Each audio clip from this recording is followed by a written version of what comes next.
నువ్వంటే ఆ పిల్లకి ఇష్టమేరా ప్రసాద్? ఇష్టమేరా, కానీ ప్రేమించేంత ఇష్టమా అని.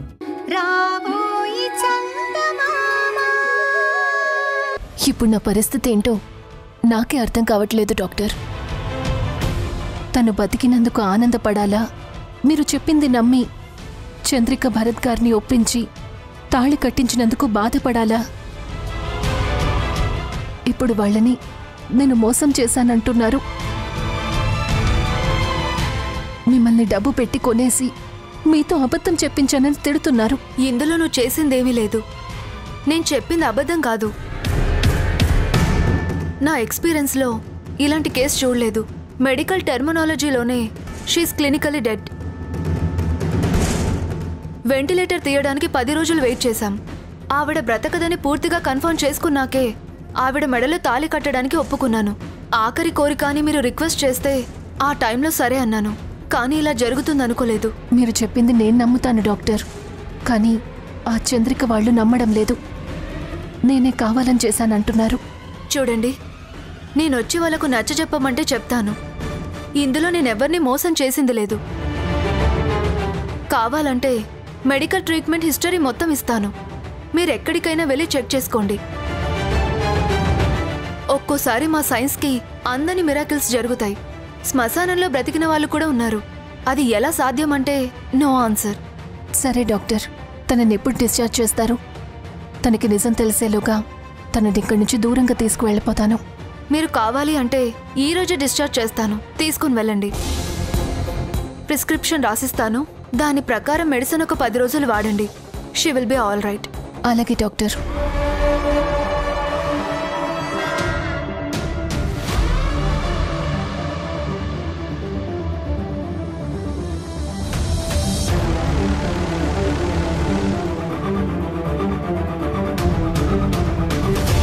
Thank you doctor.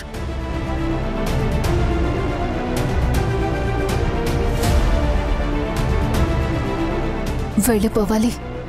తనకు ఆ నిజం తెలిసేలోగా ఈ రాత్రికే దేశం దాటించి తీసుకువెళ్ళిపోవాలి.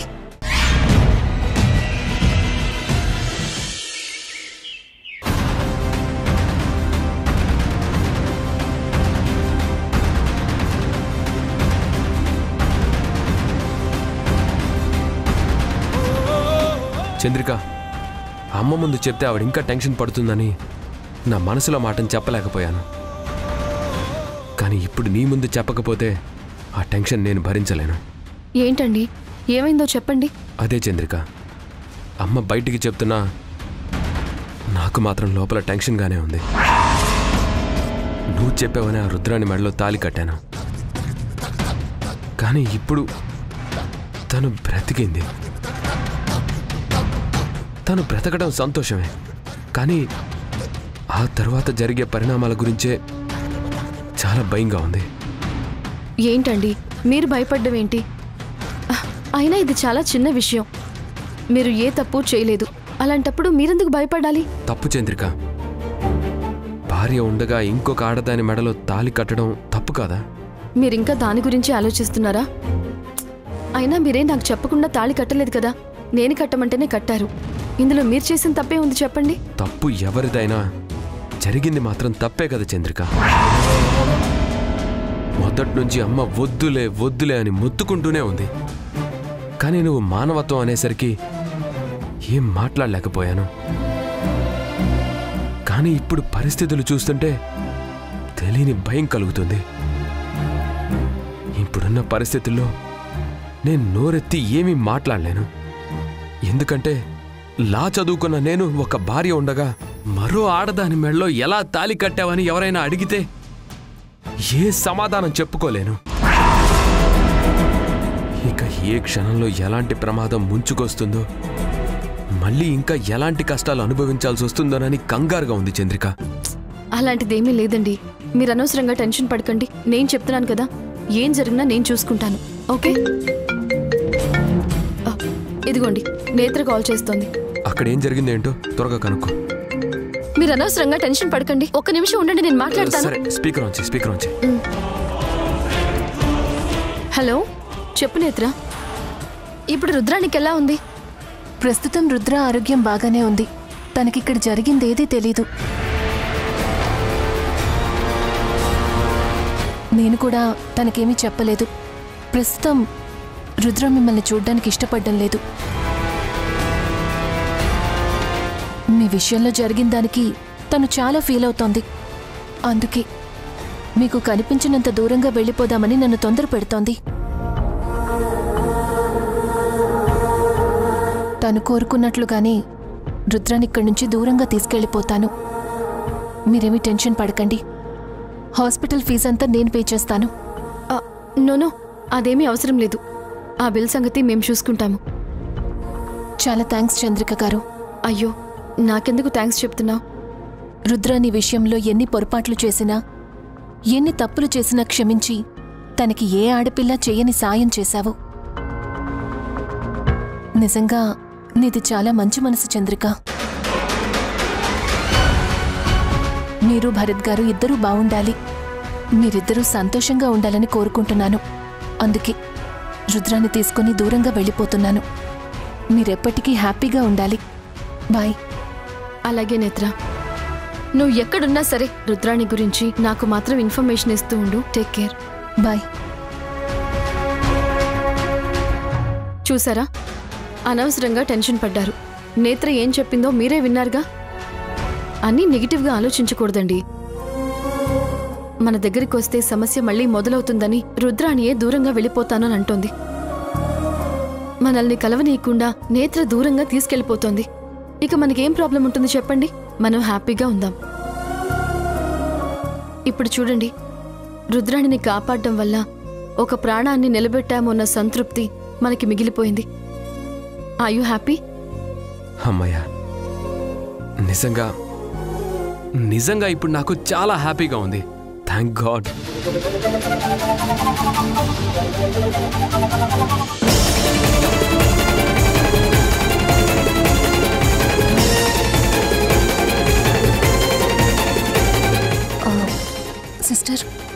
సిస్టర్ ఇప్పటిదాకా చూడలేదు మేడం. తను సెమీ కాన్షియస్లో ఉంది. తర్వాత మీరే మేనేజ్ చేసుకోండి.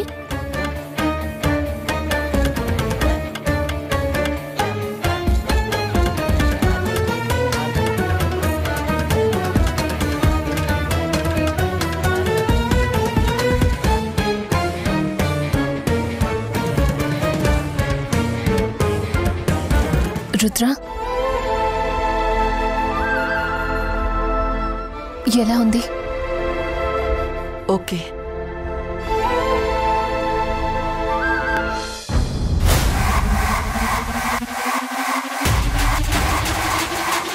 నేత్ర, ఆ పూలదండేంటి?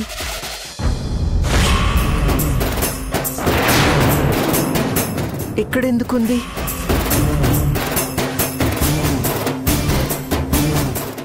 అది నాకు అర్థమైందిలే నేత్ర. నేను బ్రతకడం కష్టమని వెంటిలేటర్స్ మీద పెట్టారు. నేను పోగానే నా శవం మీద వేయడానికి తెచ్చారు కదా. అనవసరంగా పూలదండ వేస్ట్ అయింది. అటు ఆ దండ వేస్ట్, ఇటు నేను బతికి వేస్ట్ కదా. రుద్ర, ఎందుకలా మాట్లాడుతున్నావు? అదే నిజం కదా నేత్ర.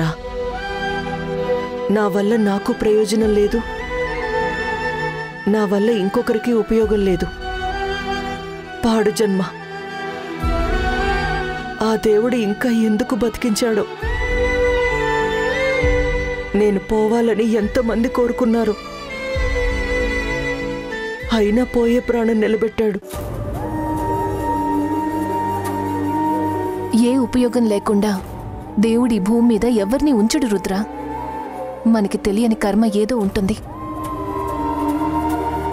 అయినా ఇప్పుడు ఇవన్నీ ఎందుకు? నిన్ను డిశ్చార్జ్ చేశారు.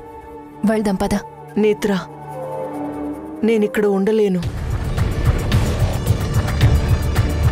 నన్నిక్కడి నుంచి దూరంగా తీసుకువెళ్తావా? నాకెలాగో యుఎస్ వీసా ఉంది, నీకు కూడా వీసా ఉంది కదా. మనం అక్కడికి వెళ్ళిపోదామా? నేను కోరుకునేది కూడా అదే రుద్ర. యాక్చువల్గా నేనే నీకు ఈ విషయం చెప్దామనుకున్నాను. నేను అన్ని అరేంజ్మెంట్స్ చేసేశాను. ఢిల్లీకి వెళ్ళి అక్కడి నుంచి డైరెక్ట్గా వెళ్ళిపోవడమే.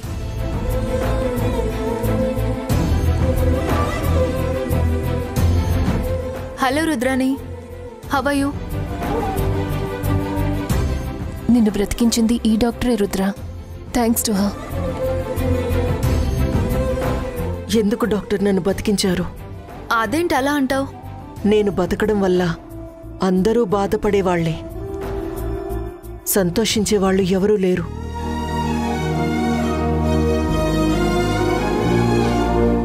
ఇదిగో ఒక్క నా ఫ్రెండ్ తప్ప నేను బ్రతకడం వల్ల ఎవ్వరికీ ప్రయోజనం లేదు. అందుకే తనతో కలిసి నేను యుఎస్ వెళ్ళిపోతున్నాను. ఇంకెప్పటికీ ఇక్కడికి రాను, అక్కడే ఉండిపోతాను. మంచిది. ఎక్కడైతే మనం ప్రశాంతంగా ఉంటామో అక్కడికి వెళ్ళిపోవడమే మంచిది. Good luck. Thank you. Rudra, మనం బయలుదేరదామా? బిల్లు అదంతా సెటిల్ చేశాను. నువ్వు రా, వెళ్దాం. ఉంటాం డాక్టర్. సరే, మంచిది. జాగ్రత్త.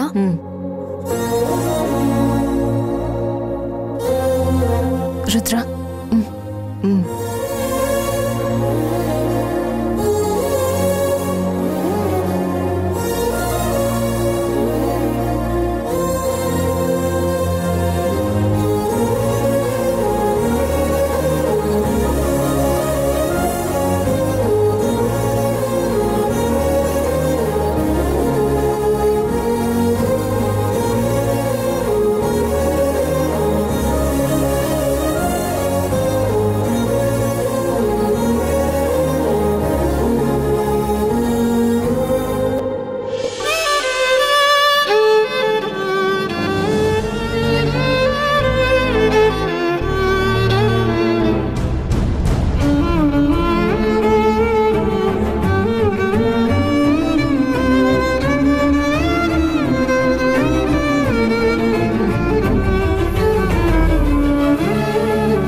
జాగ్రత్త.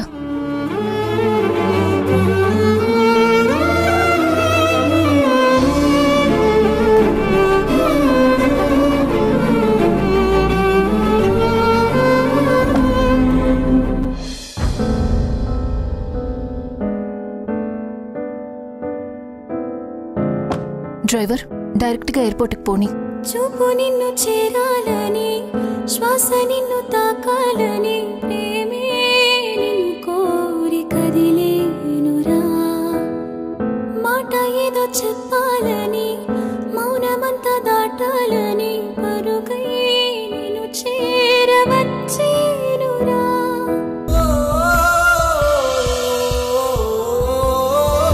అడుగులు ఏవైనా ఐ లవ్ యూ రుద్రాణి.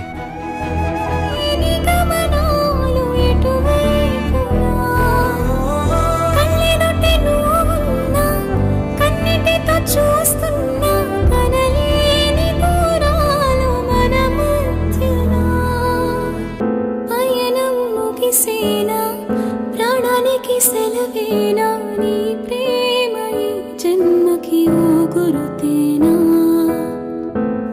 నేత్ర, ఒక్కసారి కారు ఆపుతావా? ఎందుకు రుద్ర? ప్లీజ్ ఆపు.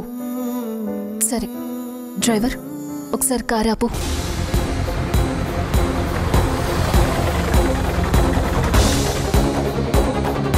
ఏమైంది రుద్ర? నేత్ర, ఒక్కసారి భరత్ని చూసి వెళ్దామా? వాట్? ప్లీజ్ నేత్ర. ఇప్పుడెందుకే? మళ్ళీ మనం ఇక్కడికి రావు కదా. లైఫ్లో తనని మళ్ళీ భరత్ని చూడను. లాస్ట్ టైం చూసి వెళ్తాను నేత్ర. వద్దు రుద్ర, ఇప్పుడు నువ్వున్న కండిషన్లో అక్కడికి వెళ్ళి అతన్ని కలిస్తే మళ్ళీ ఎమోషనల్ అయిపోతావు. అది నీకు మంచిది కాదు. లేదు నేత్ర, నేను భరత్ని కలవను, మాట్లాడను. దూరం నుంచి చూస్తానే. వద్దు రుద్ర. ఇదే నా ఆఖరి కోరికే. ఇంకా లైఫ్లో నిన్నేం అడగను. ఇక్కడి నుంచి వెళ్తే మళ్ళీ జన్మలో ఇండియాకొచ్చేది లేదు. అతన్ని చూస్తే నువ్వు తట్టుకోలేవు రుద్ర. మళ్ళీ సమస్యలు మొదలవుతాయి. నా ప్రేమని ఎలాగూ చంపేసుకుంటున్నాను కదా. ఈ ఊరు, ఈ గాలి, ఈ మనుషులు, వీటన్నింటికి దూరంగా వెళ్ళిపోతున్నాం. ప్లీజ్ నేత్ర, నీ కాళ్ళు పట్టుకుంటాను.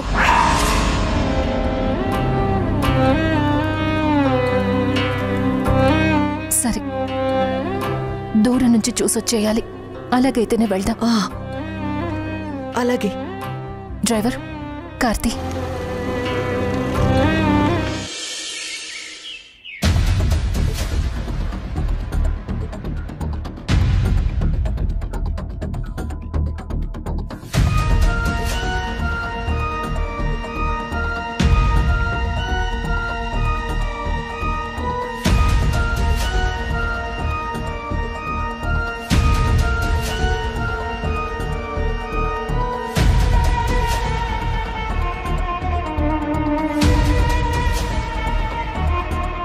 ఏమండి, తినండి.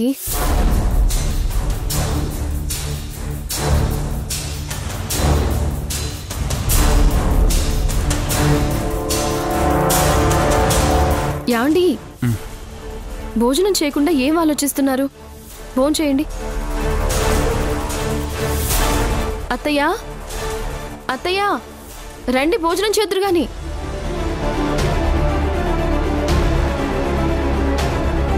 కూర్చోండి.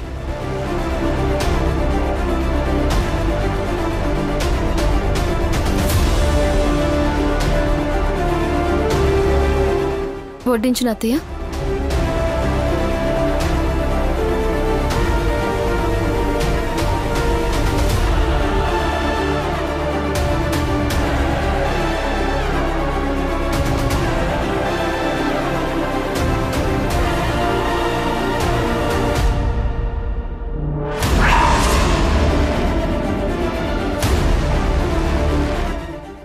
ఏంటత్తయ్య, మీరు అలానే ఉన్నారు, అటు ఆయన కూడా అలానే ఉన్నారు.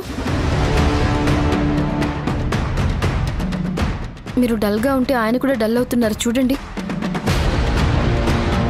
అసలు ఏమైందని, ఎందుకు అలా ఉన్నారు మీరు? చూడండి, మనమేం తప్పు చేయలేదు. ఎందుకు గిల్టీగా ఫీల్ అవుతున్నారు? మనం తప్పు చేయలేదని ఎలా అంటున్నావు చంద్రిక? మంచి చెయ్యాలని ఆలోచించి తెలియకుండానే చాలా పెద్ద తప్పు చేశాం.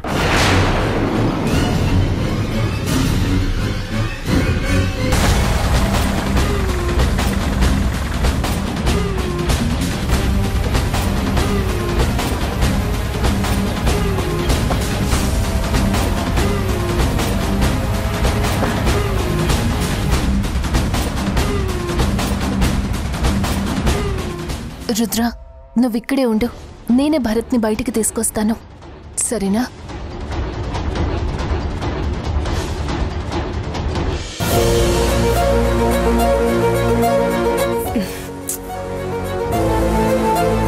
అత్తయ్య, ఏంటత్తయ్య అలా భోజనం చేయకుండా వెళ్ళిపోతున్నారు? ఇప్పుడేమైందని? ప్లీజ్ భోజనం చేయండి అత్తయ్య. తినమ్మా.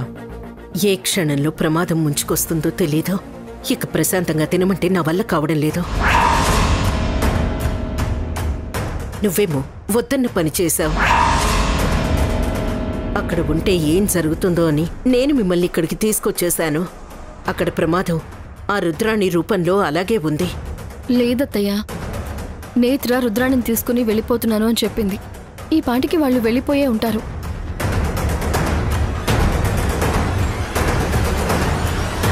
చంద్రిక గారు,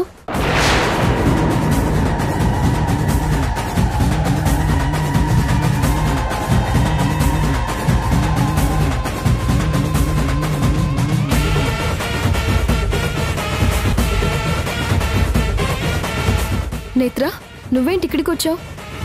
నువ్వు రుద్రాణిని తీసుకుని వెళ్ళిపోతున్నాను అని చెప్పావు కదా, మళ్ళీ ఎందుకు వచ్చావు? రుద్ర మీ ఇంటి బయటే ఉంది. ఆఖరిసారిగా భరత్ గారిని చూసి వెళ్తానంటోంది.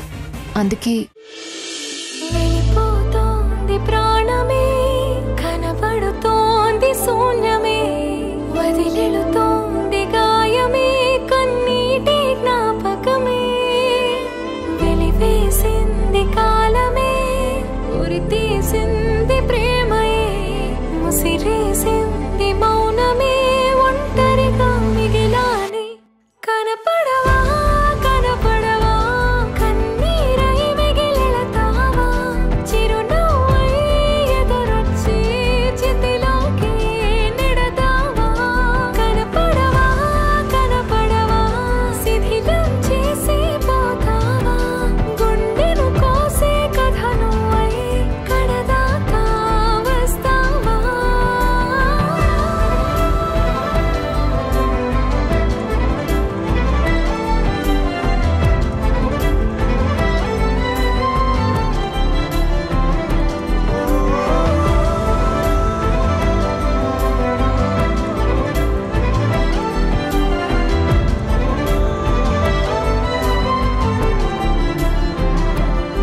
భరత్,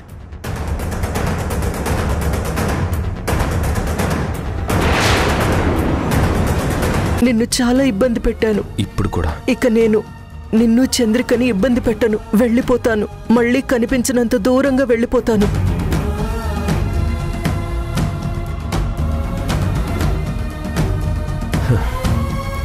అమ్మా, ప్రాబ్లం సాల్వ్ అయిపోయిందమ్మా. రుద్రాణి వెళ్ళిపోయింది. అమ్మయ్యా, ఒక పెద్ద గండం తప్పిపోయింది. అది వచ్చింది అంటే ఏం ప్రాబ్లం అవుతుందో అని చాలా భయపడ్డాను. రుద్రాణి